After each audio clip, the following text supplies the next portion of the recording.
कि परख से कब जाहिर हुई है शख्सियत किसी की। हम तो बस उन्हीं के हैं जिन्हें हम पर यकीन है। नमस्कार, जय हिंद। मैं हूं आपका दोस्त कवि आदि गणेश। स्वागत करता हूं। प्रारंभ करते हैं आज हम कक्षा 10 की जो अपनी पुस्तक चल रही है क्षितिज, उसका 15वां अध्याय महावीर प्रसाद द्विवेदी साहब वाला। अनुरोध आपसे, वीडियो को लाइक कर दें, आप शेयर कर दें। पहली बार देख रहे हैं चैनल को सब्सक्राइब कीजिए, बेल आइकन क्लिक कीजिए, ऑल नोटिफिकेशन पर क्लिक कीजिए ताकि हर वीडियो की सूचना मिलती रहे। ये अपनी जो नए साथी जुड़ रहे हैं, अगर उनको नहीं पता है तो 3 PM पर रोज़ाना पाठों वाली कक्षा होती है जिसमें 9th क्लास की दोनों पुस्तकें कंप्लीट हो चुकी। 10वीं कक्षा की ये पुस्तक चलिए क्षितिज, 17 चैप्टर ये भी पूर्ण हो जाएगी अपने, फिर 11वीं और फिर 12वीं। और शाम को 8 बजे क्लास चलती है 8 PM पर काव्यशास्त्र की। 3 क्लासें हो चुकी है। उससे पहले हिंदी साहित्य का संक्षिप्त इतिहास वाली पुस्तक हमने कंप्लीट की, जो कि प्लेलिस्ट में मिल जाएगी, और पाठ भी प्लेलिस्ट में मिल जाएंगे जो नए जुड़े साथी हैं। और सभी साथियों को जोड़ें, आप शेयर किया करें। मेरा प्रयास है सबका सहयोग करना, सबकी मदद करना जो ज़रूरतमंद हैं। तो आप भी उसमें सहयोग कर सकते हैं किसी और को शेयर करके। देखिए, और टेलीग्राम चैनल का लिंक डिस्क्रिप्शन में मिल जाएगा, कवि आदि गणेश हिंदी नाम से, जिस पर 2500 से ज़्यादा लोग हैं जुड़े हुए, उसी को ज्वाइन करना। महावीर प्रसाद द्विवेदी, जन्म होता है 1864 में। कहाँ पर? दौलतपुर गांव में। जिला कौन सा? रायबरेली, और यूपी उत्तर प्रदेश। 1864 में होता है, दौलतपुर में, जिला रायबरेली उत्तर प्रदेश में। परिवार की जो आर्थिक स्थिति है अच्छी नहीं थी, उसके कारण क्या ये स्कूली शिक्षा पूरी नहीं कर पाए महावीर प्रसाद द्विवेदी साहब। रेलवे में नौकरी कर ली, बाद में उस नौकरी से क्या दे दिया, इस्तीफा दे दिया। और सन, महत्वपूर्ण इसलिए हो जाते हैं, सन 1903 में प्रसिद्ध हिंदी मासिक पत्रिका सरस्वती का संपादन शुरू किया। तो यहाँ से सवाल बन सकता है, देखिए, पहला सवाल तो ये बन सकता है, जो सरस्वती पत्रिका है वो मासिक थी, अपने साप्ताहिक थी, या त्रैमासिक थी, या इनमें से कोई नहीं? तो ध्यान में रखना है, सरस्वती पत्रिका मासिक थी, पहला सवाल। ये संपादन का काम कब से शुरू करते हैं? 1903 में। किसका? सरस्वती का। ठीक है, और ये सवाल पूछे गए हैं। और सन 1920 तक उसके संपादन से जुड़े रहे। तो 1903 से लेकर 1920 तक है जो सरस्वती के संपादन से ये जुड़े रहे। देहांत हो जाता है 1938 में। ठीक है। महावीर प्रसाद द्विवेदी केवल एक व्यक्ति नहीं थे, वे एक संस्था थे जिससे परिचित होना हिंदी साहित्य के गौरवशाली अध्याय से परिचित होना है। देखिए, इनको संस्था इसलिए कहा गया है क्योंकि जैसे ये सरस्वती के संपादन से जुड़े, तमाम लेखकों को अपने साथ लेकर आए और उनको एक खड़ी बोली को प्रतिष्ठापित करने की ओर अग्रसर किया इन्होंने। वे हिंदी के पहले व्यवस्थित संपादक, भाषा वैज्ञानिक, इतिहासकार, पुरातत्ववेता, अर्थशास्त्री, समाजशास्त्री, वैज्ञानिक चिंतन एवं लेखन के स्थापक, समालोचक और अनुवादक थे। इतनी विशेषताएं थी उनके व्यक्तित्व के अंदर, जिसके कारण ही महावीर प्रसाद द्विवेदी को एक केवल व्यक्ति नहीं कहा बल्कि एक संस्था कहा है। ठीक है, ये चीज़ भी ध्यान में रखना, ये चीज़ें देकर भी पूछा जा सकता है। उनकी प्रमुख कृतियाँ हैं, यूँ तो बहुत सारी होगी, लेकिन हम यहाँ पर अध्याय के अकॉर्डिंग चलेंगे क्योंकि डायरेक्ट सवाल है जो अध्याय से पूछा जाएगा। ठीक है। प्रमुख कृतियाँ: रसज्ञ रंजन, रसज्ञ रंजन, साहित्य शिखर, साहित्य शिखर, साहित्य संदर्भ, अद्भुत आलाप। ये क्या है? निबंध संग्रह है। तो देखिए, दो का जोड़ा है, रसज्ञ रंजन, साहित्य शिखर, साहित्य संदर्भ, अद्भुत आलाप। किसके? निबंध संग्रह है महावीर प्रसाद द्विवेदी साहब के। नोट कीजिए, संपत्ति शास्त्र कई बार पूछा गया है। क्यों पूछा गया है? उनकी अर्थशास्त्र से संबंधित पुस्तक है, पूछ लिया जाए। संपत्ति से ज्ञात भी हो रहा है कि संपत्ति यानी अर्थ की बात हो रही, तो ये पूछा गया कि महावीर प्रसाद द्विवेदी की अर्थशास्त्र से संबंधित रचना है, तो वो कौन सी है? संपत्ति शास्त्र है। ठीक है। अगली बात लिखिए नोट करके, महिला मोद। महिला बोध जो इनकी रचना है वो महिला उपयोगी पुस्तक है। तो आध्यात्म की पुस्तक है तो आध्यात्म की दर्शन की। देखिए महिला मोद तो है महिला उपयोगी पुस्तक, और आध्यात्म की जो है वो है दर्शन की। ठीक है, ये दर्शन से जुड़ी हुई है। द्विवेदी काव्यमाला में उनकी कविताएं हैं। द्विवेदी काव्यमाला संकलन में उनकी क्या है, तमाम कविताएं हैं। अगली बात नोट कीजिए, यह भी कई बार पूछा गया। संपूर्ण साहित्य, महावीर प्रसाद द्विवेदी साहब का संपूर्ण जो साहित्य है वो माफ करें, महावीर प्रसाद द्विवेदी रचनावली के 15 खंडों में प्रकाशित है। तो देखिए महावीर प्रसाद द्विवेदी रचनावली तो कोई बड़ी बात नहीं है, लेकिन पूछा गया कितने खंडों में प्रकाशित है, तो 15 खंडों के अंदर प्रकाशित है। यह महत्वपूर्ण बात बनती है यहाँ पर। यकीन दिलाता हूँ साथियों, अगर मेरे साथ जुड़े रहे आप तो गद्य पाठों के अंदर भी पद्य पाठों के अंदर भी कैसे कैसे सवाल बनते हैं, और बिल्कुल सारी चीज़ें ना खोपड़ी में फिट हो जाएगी।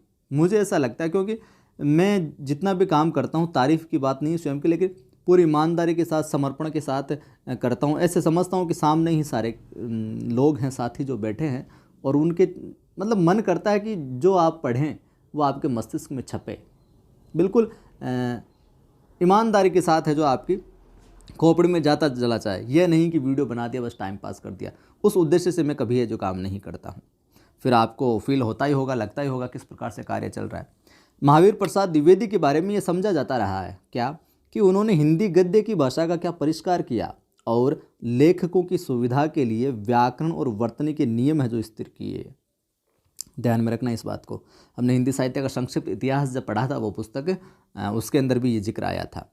कविता की भाषा के रूप में ब्रज भाषा के बदले खड़ी बोली को प्रतिष्ठित किया। महत्वपूर्ण बात है, नोट कर लीजिए। हिंदी साहित्य के इतिहास में मैंने आपको बताया था, अभी शुरुआत में बताया था कि जैसे ही इन्होंने सरस्वती पत्रिका का संपादन का कार्यभार संभाला, उसके बाद में उन्होंने क्या काम किया, नए नए लेखकों को लेकर आए, और कविता की भाषा के रूप में ब्रज भाषा के बदले इसके स्थान पर खड़ी बोली को है जो क्या किया, प्रतिष्ठित किया। और ये द्विवेदी युग की एक विशेषता भी है।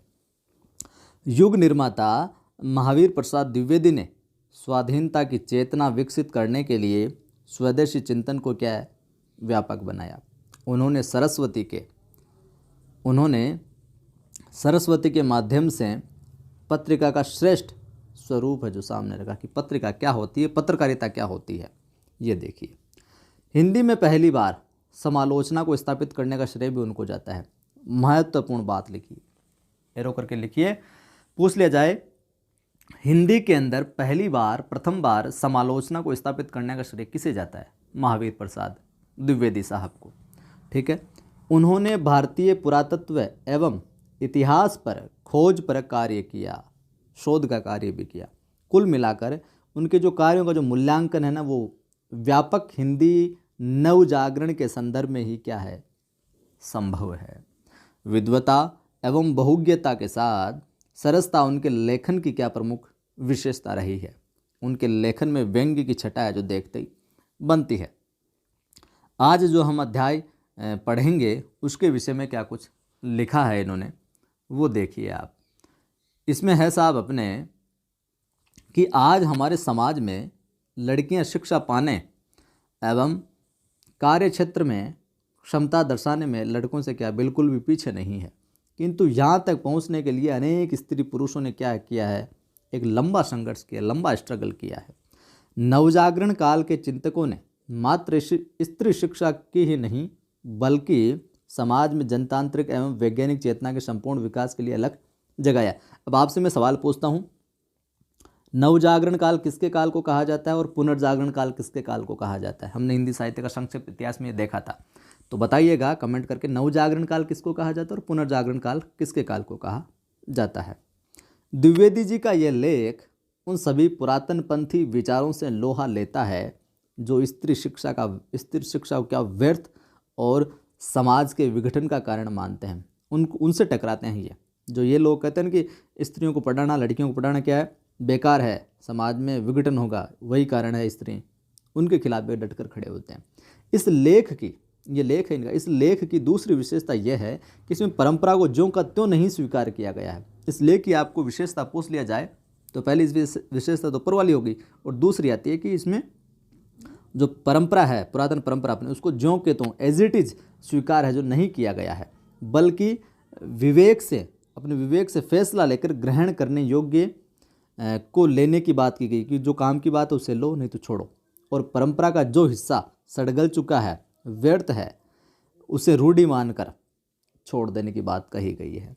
यह विवेकपूर्ण दृष्टि संपूर्ण नवजागरण काल की क्या है? विशेषता है। तो विवेकपूर्ण दृष्टि क्या है? नवजागरण काल की क्या विशेषता है? एक आज इस निबंध का अनेक दृष्टियों से ऐतिहासिक महत्व है। अब क्या महत्व है? यह लेख पहली बार 1914 की सरस्वती में पढ़े लिखों का पांडित्य शीर्षक से प्रकाशित हुआ था। नोट कर लीजिए, अंडरलाइन कर लीजिए।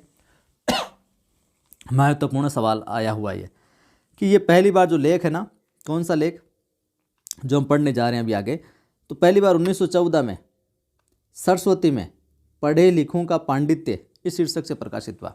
द्विवेदी जी ने इसे बाद में क्या, द्विवेदी जी ने क्या, महिला मोह जो पुस्तक है इसके अंदर क्या शामिल करते हुए इसका शीर्षक क्या रख दिया? स्त्री शिक्षा के विरोधी कुतर्कों का खंडन। स्त्री शिक्षा के जो विरोधी कुतर्क है ना, उनका खंडन। बाद में महिला मोह में शामिल जब किया इस लेख को, तो इस नाम से रखा। बाकी सरस्वती में पढ़े लिखों का पांडित्य इस शीर्षक से प्रकाशित हुआ था 1914 में, ठीक है। और महिला मौत में स्त्री शिक्षा के विरोधी कुतर्कों का खंडन रख दिया। और इस निबंध की जो भाषा और वर्तनीय हमें संशोधित करने का प्रयास है, जो प्रयास इन्होंने नहीं किया है। प्रारंभ करते हैं साहब। स्त्री शिक्षा के विरोधी कुतर्कों का खंडन। तो स्त्री शिक्षा के जो विरोधी है ना, जो कुतर्क है, विरोधी कुतर्क, उनका ये किस प्रकार से क्या कुछ खंडन करते हैं वो इस अध्याय के अंदर देखेंगे। अच्छे से समझ आ रहा है आपको? ये मेरे द्वारा अध्यापन करवाया जा रहा है जो, तो लाइक कर दें। अभी आपने नहीं किया है तो मुझे पता है आप भावनाओं में बह जाते हैं और लाइक करना भूल जाते हैं। शेयर करें सभी दोस्तों के साथ, अपने क्षेत्र के सभी साथियों को जोड़ें। प्रयास करें एक एक साथी 10-10, 15-15 लोगों को जोड़े, ताकि अपना ये परिवार भी आगे बढ़ सके। और पहली बार देख रहे हैं सब्सक्राइब कर लेना, घंटी वाले निशान पर क्लिक करना, नहीं तो सूचना नहीं मिलेगी। ऑल नोटिफिकेशन पर भी क्लिक करना। बड़े शौक की बात है, प्रारंभ करते हैं अध्याय की। बड़े शौक की बात है, आजकल भी ऐसे लोग विद्यमान हैं जो स्त्रियों को पढ़ाना और उनके गृह सुख के नाश का कारण समझते हैं। द्विवेदी जी कहते हैं कि आजकल भी ऐसे लोग हैं जो स्त्रियों को पढ़ाना ये समझते हैं कि घर का नाश हो जाएगा। और लोग भी ऐसे वैसे नहीं साहब, सुशिक्षित लोग, पढ़े लिखे लोग ये समझते हैं। ऐसे लोग जिन्होंने बड़े बड़े स्कूलों और शायद कॉलेजों में भी शिक्षा पाई है, कि बड़े बड़े स्कूलों में पढ़ने वाले भी ये सोचते हैं, जो धर्मशास्त्र और संस्कृत के ग्रंथ साहित्य से परिचय रखते हैं, संस्कृत के विद्वान वो भी ये सोचते हैं। और जिनका पेशा कुशिक्षितों को सुशिक्षित करना है, पढ़ाने वाले लोग भी, कुमार्गियों को सुमार्ग पर लाने वाले लोग भी, अधार्मिकों को धर्म तत्व समझाने वाले लोग भी, उनकी दलीलें हैं जो सुन लीजिए। अब ये क्या क्या दलीलें देते हैं स्त्रियों के प्रति। पहली दलील क्या देते हैं कि पुराने संस्कृत कवियों के नाटकों में कुलीन स्त्रियों से अपढ़ों की भाषा में बात कराई गई है। इससे प्रमाणित है कि इस देश में स्त्रियों को पढ़ाने की चाल न थी, होती तो इतिहास पुराणादि में उनको पढ़ाने की नियमबद्ध प्रणाली है जो जरूर लिखी मिलती। ये जो कुतर्क करते हैं ना, वो पहला कुतर्क ये देते हैं, तो ध्यान में रखना इनको। दूसरा क्या देते हैं कि स्त्रियों को पढ़ाने से अनर्थ होते हैं। ये पढ़े लिखे लोग, अज्ञानी लोग को ज्ञानी बनाने वाले लोग, शारीरिक जानकार लोग क्या क्या कुतर्क दे रहे हैं वो सुनिए आप। दूसरा क्या देते हैं ये कि स्त्रियों को पढ़ाने से अनर्थ होते हैं। शकुंतला इतनी कम पढ़ी थी कि गंवारों की भाषा में मुश्किल से एक छोटा सा श्लोक वह लिख सकी थी। तिस पर भी उसकी इस इतनी कम शिक्षा ने भी क्या कर दिया, अनर्थ कर डाला। और शकुंतला ने जो कटु वाक्य दुष्यंत को कहा था, वह इस पढ़ाई का ही दुष्परिणाम है कि वो नहीं पढ़ी होती तो दुष्यंत को ये नहीं कहती। ये देखिए तर्क देखिए इनके। और जिस भाषा में शकुंतला ने श्लोक रचा था वह अपढ़ों की भाषा थी। अतएव नागरिकों की भाषा की बात तो दूर रही, अपढ़ गंवारों की भी भाषा पढ़ाना स्त्रियों को क्या है, बर्बाद करना है। इस तरह की दलीलों का सबसे अधिक प्रभावशाली उत्तर उपेक्षा ही है। तथापि हम 2-4 बातें लिख देते हैं और क्या। नाटकों में स्त्रियों का प्राकृत बोलना और उनके अपढ़ होने का प्रमाण नहीं। ठीक है, कि नाटकों में स्त्रियों ने अगर प्राकृत बोली है तो इसका मतलब ये नहीं कि वह अपढ़ है, इस बात का यह प्रमाण नहीं है कि वह अपढ़ है। ठीक है, अधिक से अधिक इतना ही कहा जा सकता है कि वह संस्कृत न बोल सकती थी। संस्कृत न बोल सकना न अपढ़ होने का क्या है, सबूत है, और न गंवार होने का। ठीक है मामला। अच्छा, तो उत्तर रामचरित में ऋषियों की जो वेदांतवादिनी पत्नियां कौन सी भाषा बोलती थी? उनकी संस्कृत क्या कोई गंवारी संस्कृत थी? ये आप खंडन कर रहे हैं। भवभूति और कालिदास आदि के नाटक जिस जमाने के हैं उस जमाने में शिक्षितों का समस्त समुदाय संस्कृत ही बोलता था। इसका प्रमाण पहले कोई दे ले तब प्राकृत बोलने वाली स्त्रियों को ऐपड़ बताने का क्या है? साहस करे। इसका क्या सबूत कि उस जमाने में बोलचाल की भाषा प्राकृत न थी? इसका क्या सबूत है कि ये प्राकृत नहीं थी उस समय? सबूत तो प्राकृत के चलन के ही मिलते हैं साहब। प्राकृत यदि उस समय की प्रचलित भाषा न होती तो बौद्धों तथा जैनों के हजारों ग्रंथ उसमें क्यों लिखे जाते? नहीं होती तो भगवान शाक्य मुनि तथा उनके चेले प्राकृत ही में क्यों धर्म का उपदेश देते? बौद्धों के त्रिपिटक ग्रंथ की रचना प्राकृत में किए जाने का एकमात्र कारण यही है। तो ये भी सवाल बन सकता है, बौद्धों के जो त्रिपिटक ग्रंथ है वो किस में है? प्राकृत में है। कारण यही है कि उस जमाने में प्राकृत ही सर्वसाधारण की भाषा थी, कि सब लोग प्राकृत ही बोलते थे। सर्वसाधारण की भाषा है प्राकृत ही, तो उन्होंने भी प्राकृत में प्रयोग की। अतः प्राकृत बोलना और लिखना अपढ़ और अशिक्षित माफ करें, अशिक्षित होने का चिन्ह नहीं है। जिन पंडितों ने गाथा सप्तशती, सेतुबंध महाकाव्य और कुमारपाल चरित आदि ग्रंथ प्राकृत में बनाए हैं, वे यदि ऐपड़ और गंवार थे तो हिंदी के प्रसिद्ध से भी प्रसिद्ध अखबार का संपादक इस ज़माने में क्या है? ऐपड़ भी है और गंवार भी कहा जा सकता है उसी को, क्योंकि वह अपने ज़माने की प्रचलित भाषा में अखबार लिखता है। कि आज का हिंदी का जानकार लोग हिंदी में कुछ ना कुछ लिखता है तो फिर ऐपड़ ही है, क्योंकि आज वही भाषा है जो चल रही है। उस समय जो चल रही थी उसमें लिखा, जो तर्क देते हैं तो बेवकूफ़ है। फिर हिंदी, बांग्ला आदि भाषाएं आजकल की प्राकृत समझो आप। शोर से नहीं, मागधी, महाराष्ट्री और पाली आदि भाषाएं उस ज़माने की थी। प्राकृत पढ़कर भी उस ज़माने में लोग उसी तरह सभ्य, शिक्षित और पंडित हो सकते थे जिस तरह की हिंदी, बांग्ला, मराठी आदि भाषाएं पढ़कर इस ज़माने में हम हो सकते हैं। फिर प्राकृत बोलना ऐपड़ होने का सबूत है, ये बात कैसे मानी जा सकती है? जिस समय देखो प्राकृत बोलना ऐपड़ होने का सबूत है, ये बात कैसे मानी जा सकती है? किसकी? ये खंडन कौन करे? द्विवेदी साहब से। जिस समय आचार्यों ने नाट्य शास्त्र संबंधी नियम बनाए थे उस समय सर्वसाधारण की भाषा संस्कृत न थी। चुने हुए लोग ये संस्कृत बोलते या बोल सकते थे। इसी से उन्होंने उनकी भाषा संस्कृत और दूसरे लोगों तथा स्त्रियों की भाषा प्राकृत रखने का यह जो नियम कर दिया था उस समय, जिस समय आचार्यों ने नाट्यशास्त्र के नियम बनाए थे उस समय।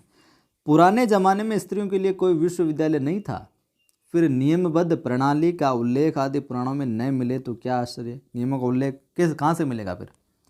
और उल्लेख उसका कहीं रहा हो पर नष्ट हो गया हो। पुराने ज़माने में विमान उड़ते थे, बताइए उनके बताने की विद्या सिखाने वाला कोई शास्त्र? बड़े जहाज़ों पर सवार होकर लोग द्वीपांतरों को जाते थे, दिखाइए सबूत साहब। जहाज़ बनाने की नियमबद्ध प्रणाली के दर्शक ग्रंथ पुराण आदि में विमानों और जहाज़ों द्वारा की गई यात्राओं के हवाले देकर उनका अस्तित्व है तो हम बड़े गर्व से, मतलब पुराने ज़माने के विमान उड़ते थे, यह होता था, उसको तो हम गर्व से कहते हैं, स्वीकार करते हैं। परंतु पुराने ग्रंथों में अनेक प्रगल्भ पंडितों के नामोल्लेख देख कर भी कुछ लोग भारत की तत्कालीन स्त्रियों क्या कहते हैं? मूर्ख, ऐपड़ और गंवार है जो बताते हैं साहब, मूर्ख बताते हैं। पर प्रगल्भ कहते हैं प्रतिभावान पंडिताओं को देखकर। इस तर्क शास्त्रज्ञता और इस न्यायशीलता की बलिहारी जाऊं भाई मैं तो। द्विवेदी साहब कह रहे हैं कि बड़े तर्क, गजब के तर्क लेके आते हैं। वेदों को प्राय सभी हिंदू ईश्वरकृत मानते हैं। सो ईश्वर तो वेद मंत्रों की रचना अथवा उनका दर्शन विश्ववरा आदि स्त्रियों से करावे और हम उन्हें ककहरा पढ़ाना भी पाप समझे। ईश्वर तो उनसे ये करवा रहा है और हम उनको पढ़ाएं नहीं, इनको घर का नाश कर देगी, ये व्यर्थ है इनको पढ़ाना, ऐसे तर्क देते हैं। ये कहाँ की विद्वता है साहब? शिला और विद्या आदि कौन थी? ध्यान करो थोड़ा कि शिला और विद्या कौन थी? वे स्त्री थी या नहीं? बड़े बड़े पुरुष कवियों से आदृत हुई है या नहीं? सारंगधर पद्धति में उनकी कविता के नमूने हैं या नहीं? ध्यान से देखो तो सही, जो कुतर्क देते हैं ना उनको ये कह रहे हैं इस भाषा में। बौद्ध ग्रंथ त्रिपिटक के अंतर्गत थेरीगाथा में जिन सैकड़ों स्त्रियों की पद्य रचना उद्धृत मिलती है वे क्या अपढ़ थी? जिस भारत में कुमारिकाओं को चित्र बनाने, नाचने, गाने, बजाने, फूल चुनने, हार गूंथने, पैर मलने तक की कला सिखाने की आज्ञा थी, सीखने की आज्ञा थी, उनको लिखने पढ़ने की आज्ञा न थी। अगर ये सब करने की आज्ञा थी तो कोई हो सकता है कि पढ़ने की इजाज़त नहीं थी उनको। कौन विज्ञ ऐसी बात मुख से निकाले? कोई समझदार तो निकालेगा नहीं, और कोई निकाले भी तो मानेगा कौन? फिर मानेगा कौन? अत्रि की पत्नी धर्म पर व्याख्यान देते समय घंटों पांडित्य प्रकट करे, गार्गी बड़े बड़े ब्रह्मवादियों को हरा दे, मंडन मिश्र की सह धर्मचारिणी शंकराचार्य के छक्के छुड़ा दे। तो ध्यान में रखना, मंडन मिश्र की सह धर्मचारिणी यानी पत्नी शंकराचार्य के छक्के छुड़ा दे, शंकराचार्य शास्त्रार्थ करते उनको हरा दे। तो ये भी ध्यान में रखना। दे गजब, इससे अधिक भयंकर बात और क्या हो सकेगी? ये सब पापी पढ़ने का अपराध है, न वे पढ़ती न वे पूजनीय पुरुषों का मुकाबला करती। यहाँ पर व्यंग्य शैली में कह रहे हैं कि न तो वो पढ़ती न इन पुरुषों का है जो मुकाबला कर पाती। अपराध ही समझो फिर तो, अगर ऐसे होता है तो। ये सारा जो दुराचार है ना, ये स्त्रियों को पढ़ाने ही का कुफल है, समझे? ठीक है, स्त्रियों के लिए पढ़ना कालकूट और पुरुषों के लिए पीयूष का घूंट। देखिए, पूछा जा सकता है ये कुत्रको खंडन जो अध्याय महावीर प्रसाद द्विवेदी का, इसमें स्त्रियों के लिए पढ़ना किसके समान बताया गया और पुरुषों के लिए पढ़ना किसके समान बताया गया? तो नोट कर लीजिएगा, स्त्रियों के लिए तो पढ़ना कालकूट और पुरुषों के लिए पीयूष का घूंट कहा है व्यंग्य शैली में। ऐसे ही दलीलों और दृष्टांतों के आधार पर कुछ लोग स्त्रियों क्या अपढ़ रखकर भारतवर्ष का क्या गौरव है जो बढ़ाना चाहते हैं। मान लीजिए कि पुराने ज़माने में भारत की एक भी स्त्री पढ़ी लिखी न थी। अब द्विवेदी साहब करके मान लो, चलो पुराने टाइम में एक भी औरत है जो पढ़ी लिखी नहीं थी, चलो न सही, कोई बात नहीं। उस समय स्त्रियों को पढ़ाने की ज़रूरत न समझी गई होगी, सही बात है कि उस समय स्त्रियों को पढ़ाने की जरूरत नहीं समझी गई तो नहीं पढ़ाया, चलो ये से मान लो। पर अब तो है, अतएव पढ़ाना चाहिए। अब उसी परिपाटी को लेकर चलो ये बोलते हैं कि चलो ठीक है नहीं पढ़ाया नहीं से, पर उस समय ज़रूरत ही नहीं होगी इतनी तो नहीं पढ़ाया, पर अब तो ज़रूरत है तो अब तो पढ़ा लो। अब क्यों उसी पुरानी परिपाटी को पकड़े हुए हो? अभी गाँव में ऐसा होता है, कई जगह बदल रही है परिस्थितियाँ, लेकिन फिर भी हम सैकड़ों पुराने नियमों, आदेशों और प्रणालियों को तोड़ दिया है हमने, या नहीं? तो चलिए स्त्रियों को अपढ़ रखने की इस पुरानी चाल को भी तोड़ दें। कई नियमों को तोड़ा है हमने, तो इसको भी तोड़ देते हैं। चलो, हमारी प्रार्थना तो यही है कि स्त्री शिक्षा के विपक्षी जो है को क्षण भर के लिए भी इस कल्पना को अपने मन में स्थान नहीं देना चाहिए कि पुराने ज़माने में यहाँ की सारी स्त्रियाँ क्या थी, अपढ़ थी और उन्हें पढ़ने की आज्ञा न थी। जो लोग पुराणों में पढ़ी लिखी स्त्रियों के हवाले मांगते हैं, उन्हें श्रीमद् भागवत दशम स्कंद के उत्तरार्ध का 53वां अध्याय है जो पढ़ना चाहिए। देखिए ये ध्यान में रखना, श्रीमद् भागवत दशम स्कंद के उत्तरार्ध का 53वां अध्याय पढ़ना चाहिए। उसमें क्या रुक्मणी हरण की कथा है, और रुक्मणी ने जो एक लंबा चौड़ा पत्र एकांत में लिखकर एक ब्राह्मण के हाथ श्री कृष्ण को भेजा था, वह तो प्राकृत में न था, उसने भी तो भेजा था, तो पढ़ी लिखी थी तभी भेजा था। उसके प्राकृत में होने का उल्लेख भागवत में तो नहीं है। तो उसमें रुक्मणी ने जो भी पांडित्य दिखाया है वह उसके अपढ़ और अल्पज्ञ होने अथवा यूँ कहें गंवारपन का सूचक नहीं है। पुराने ढंग के पक्के सनातन धर्मावलंबियों की दृष्टि में तो नाटकों की अपेक्षा भागवत का महत्व तो बहुत ही अधिक होना चाहिए ना। उसमें भी देख लो, उसका प्रमाण देख लो साहब। इस दशा में यदि उनमें से कोई ये कहे कि सभी प्राककालीन स्त्रियाँ अपढ़ होती तो उसकी बात पर विश्वास करने की जरूरत नहीं। भागवत की बात यदि पुराणकार या कवि की कल्पना मानी जाए तो नाटकों की बात उससे भी गई बीती समझी जानी चाहिए। स्त्रियों का किया हुआ अनर्थ यदि पढ़ाने का ही परिणाम है तो पुरुषों का किया हुआ अनर्थ भी उनकी विद्या और शिक्षा का ही परिणाम समझा जाना चाहिए। बड़ी ही कमाल की बात कहते हैं कि स्त्रियों का पढ़ा होना अगर अनर्थ का परिणाम है तो फिर पुरुषों का पढ़ा होना भी उनकी विद्या का भी शिक्षा का परिणाम भी क्या है, वही समझना चाहिए, अनर्थ ही समझना चाहिए। इन्होंने क्या कौन से तीर झंडे गाड़ लिए? बम के गोले फेंकना, नर हत्या करना, डाके डालना, चोरियाँ करना, घूस लेना, ये सब पढ़े लिखने का ही परिणाम हो तो पढ़े लिखने ही का परिणाम हो तो सारे कॉलेज स्कूल पाठशाला बंद हो जाने चाहिए अगर यही चक्कर है तो फिर। परंतु विक्षिप्तों, बात व्यथितों और ग्रहग्रस्तों के सिवा ऐसी दलीलें पेश करने वाले बहुत ही कम मिलेंगे साहब। तो ऐसी दलीलें पेश कौन करते हैं, ये सवाल पूछा जा सकता है। जो बात व्यथित है, ग्रहग्रस्त है और विक्षिप्त है, खोपड़ी से बिल्कुल पागल से हो रखे हैं, वो ऐसी बात करते हैं। शकुंतला ने दुष्यंत को कटु वाक्य कहकर कौन सी अवास्तविकता दिखाई साहब, बताओ। क्या वह यह कहती कि आर्यपुत्र शाबाश, बड़ा अच्छा काम किया जो मेरे साथ गंधर्व विवाह करके मुकर गए तुम। तो नीति, न्याय, सदाचार और धर्म की आप प्रत्यक्ष मूर्ति हैं। वो मुकर गए तो उन्होंने कुछ कहा उनको कटु, तो वे क्या उनको ये बोलते कि अच्छा काम किया तुमने। पत्नी पर घोर से घोर अत्याचार करके जो उससे ऐसी आशा रखते हैं वे मनुष्य स्वभाव का किंचित भी ज्ञान नहीं रखते। सीता से अधिक साध्वी स्त्री नहीं सुनी गई है। जिस कवि ने शकुंतला नाटक में अपमानित हुई शकुंतला से दुष्यंत के विषय में दुर्वाक्य कहाया है, उसी ने परित्यक्त होने पर सीता से रामचंद्र के विषय में क्या कहा है, सुनिए। वाच्यस्त्वा मध्वचनात् से राजा वहनो विशुद्धदामति यत्स मक्षम माँ लोकवाद श्रवणादहासिः श्रुतस्य तत्विकं सदृशम कुलस्य। लक्ष्मण जरा उस राजा से कह देना, हिंदी अर्थ है, लक्ष्मण जरा उस राजा से कह देना कि मैंने तो तुम्हारी आंख के सामने ही आग में कूदकर अपनी विशुद्धता साबित की थी, परीक्षा दी थी। तिस पर उस पर भी लोगों के मुख से, लोकवाद से निकला मिथ्यावाद सुनकर ही तुमने छोड़ दिया। क्या यह बात तुम्हारे कुल के अनुरूप है, अथवा क्या यह तुम्हारी विद्वता या महत्ता को शोभा देने वाली है? उनसे भी ये कहलवा दिया। सीता का यह संदेश कटु नहीं तो क्या मीठा है, बताओ कुतर को देने वालों। राजा मात्र कहकर उनके पास अपना संदेशा भेजा। यह उक्ति न किसी गंवार स्त्री की, किंतु महाब्रह्म ज्ञानी राजा जनक की लड़की और मनवादी महर्षियों के धर्मशास्त्रों का ज्ञान रखने वाली रानी की थी कि नृपस्य वर्णाश्रम पालनम यतः स एवं धर्मो मनुना प्रणीत है। कि सीता की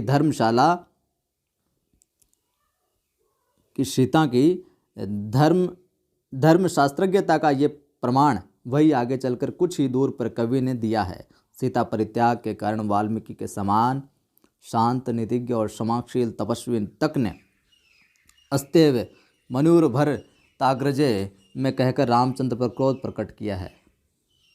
वाल्मीकि इन्होंने भी अतएव शकुंतला की तरह अपने परित्याग को अन्याय समझने वाली सीता का रामचंद्र के विषय में कटु वाक्य कहना सर्वथा स्वाभाविक है। आप किसी को कुछ बोलोगे, किसी के साथ कुछ अन्याय करोगे तो आप अपेक्षा करते हो कि वो मीठा ही बोलेगा, नहीं बोल भी देगा तो मन के अंदर भी तो कुछ ना कुछ कड़वाहट रखेगा कि यार इसने ऐसा किया।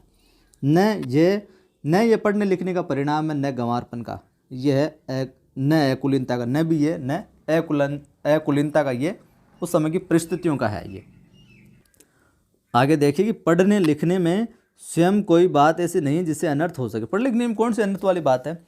अनर्थ का बीज उसमें हरगिज नहीं है। अनर्थ पुरुषों से भी होते हैं साहब, अनपढ़ों और पढ़े लिखे दोनों से होते हैं। अनर्थ दुराचार और पापाचार के कारण और ही होते हैं, और वे व्यक्ति विशेष का चाल चलन देखकर जाने भी जा सकते हैं। अतएव स्त्रियों को अवश्य पढ़ाना चाहिए।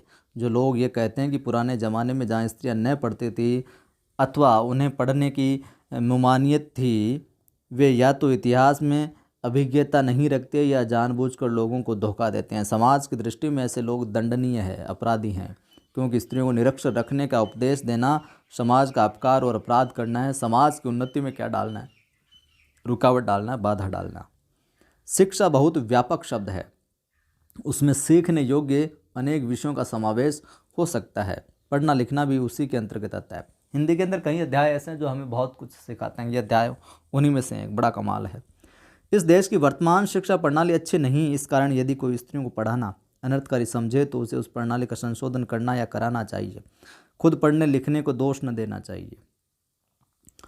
लड़कों ही की शिक्षा प्रणाली कौन सी बड़ी अच्छी है? प्रणाली बुरी होने के कारण क्या किसी ने यह राय दी है कि सारे स्कूल और कॉलेज बंद कर दिए जाए? उनकी कौन सी ठीक है? आप कोशिश से लड़कियों और स्त्रियों की शिक्षा की प्रणाली का संशोधन कीजिए साहब। उन्हें क्या पढ़ाना चाहिए, कितना पढ़ाना चाहिए, किस तरह की शिक्षा देना चाहिए, कहाँ पर देना चाहिए, घर में या स्कूल में, इन सब बातों पर बहस कीजिए, विचार कीजिए, जिम में आवे सो कीजिए, पर परमेश्वर के लिए यह मत कहिए कि स्वयं पढ़ने लिखने में कोई दोष है, वह अनर्थकर है, वह अभिमान का उत्पादक है, वह गृह सुख का नाश करने वाला है। ऐसा कहना सोले आने क्या है? मिथ्या है, झूठ है, गलत है। और एक अपनी काव्य शास्त्र वाली क्लास में जो सेकंड भाग में, पहले भाग में जो दूसरी परिभाषा थी अपनी, उसमें सगुणों, वहाँ तो गुणों के सहित है, तो मैंने बोलने में थोड़ी भूल हो गई थी, गुण रहित बोल दिया, तो वहाँ पर गुण सहित होगा, तो वो थोड़ा सा आप सुधार कर लीजिए। हालांकि कमेंट बॉक्स में मैंने पिन कर दिया उस त्रुटि को। यह था अध्याय। शब्दार्थ देख लीजिए। विद्यमान, उपस्थित, कुमार्गी, बुरी राह पर चलने वाला, सुमार्गगामी, अच्छी राह पर चलने वाला, अधार्मिक, धर्म से संबंध न रखने वाला, धर्म तत्व, धर्म का सार, आसान, दलील यानी तर्क, अनर्थ, बुरा, अर्थहीन, अपढ़ो, अनपढ़, उपेक्षा, ध्यान न देना, प्राकृत, प्राचीन भाषा, वेदांत, वादिनी, वेदांत दर्शन पर बोलने वाली, दर्शक ग्रंथ, जानकारी देने वाली, दिखाने वाली पुस्तकें, तत्कालीन, उस समय का, तर्क, शास्त्रज्ञता, तर्क शास्त्र को जानना, न्यायशीलता, न्याय के अनुसार आचरण करने वाला, कुतर्क, अनुचित तर्क, खंडन, मत का युक्तिपूर्ण निराकरण, खंडन मतलब दूसरे के मत का युक्तिपूर्ण निराकरण होता है, प्रगल्भ यानी प्रतिभावान होता है, नामोल्लेख, नाम का उल्लेख करना, आदरित, आदर करना, सम्मानित, विज्ञ यानी समझदार विद्वान, विज्ञ कई बार पूछा जाता है, समझदार विद्वान, ब्रह्मवादी, वेद पढ़ने वाला, दुराचार, निंदनीय, सहधर्मचारिणी पत्नी, कालकुट, जहर, पीयूष, अमृत, दृष्टांत, उदाहरण, मिसाल, अल्पज्ञ, थोड़ा जानने वाला, प्राककालीन, पुरानी, व्यभिचार यानी पाप, विक्षिप्त यानी पागल, बात व्यक्त यानी बातों से दुखी होने वाला, वही कैसे, ग्रहग्रस्त यानी पाप ग्रह से प्रभावित, किंचित यानी थोड़ा, दुर्वाक्य निंदा करने वाला वाक्य या बात, परित्यक्त यानी पूरी तौर पर छोड़ा हुआ, मिथ्यावाद यानी झूठी बात है बिल्कुल, कलंकारोपण यानी दोष मरना या दोषी ठहराना। तो ये था अपना अध्याय। चलिए आगे और है कुछ शब्द। निर्भर्त्सना यानी तिरस्कार, निंदा, नीतिज्ञ, नीति जानने वाला, हरगिज यानी किसी हालत में, मनमानियत यानी रोक, मनाही, अभिज्ञता, जानकारी, ज्ञान, अपकार यानी अहित। ये चीज़ें भी आपको ध्यान में रखना है, यहाँ से भी सवाल पूछे गए हैं। भवभूति कौन है? संस्कृत के प्रधान नाटककार हैं, अपने काम की चीज़ आई है ये भी। संस्कृत के प्रधान नाटककार हैं। इनके 3 प्रसिद्ध ग्रंथ है। कौन ग्रंथ? विरचित, उत्तरामचरित और मालती माधव है। ठीक है, तो वीर रचित, उत्तर रामचरित और मालती माधव। भवभूति करुण रस के प्रमुख लेखक थे। किसके? करुण रस के। विश्ववरा अत्रि गोत्र की स्त्री। ये ऋग्वेद के 5वें मंडल 28वें सूक्त की एक में से छठी ऋक की क्या ऋषि थी? शीला। कौंडिन्य मुनि की पत्नी का नाम, तो पूछा जा सकता है कौंडिन्य मुनि की पत्नी का नाम क्या? शीला। थेरिगाता कौन? बौद्ध भिक्षुणियों की पद्य रचना इसमें संकलित है। थेरिगाता में बौद्ध भिक्षुणियाँ थी, उनकी पद्य रचनाएं संकलित है। अनुसुईया अत्रि मुनि की पत्नी और दक्ष प्रजापति की कन्या। इनकी तो कथा आपने सुनी होगी, सती अनुसुईया की। अत्रि मुनि की तो पत्नी थी और दक्ष प्रजापति की कन्या थी। गार्गी का नाम आता है, गार्गी पुरस्कार चलता है इनके नाम से।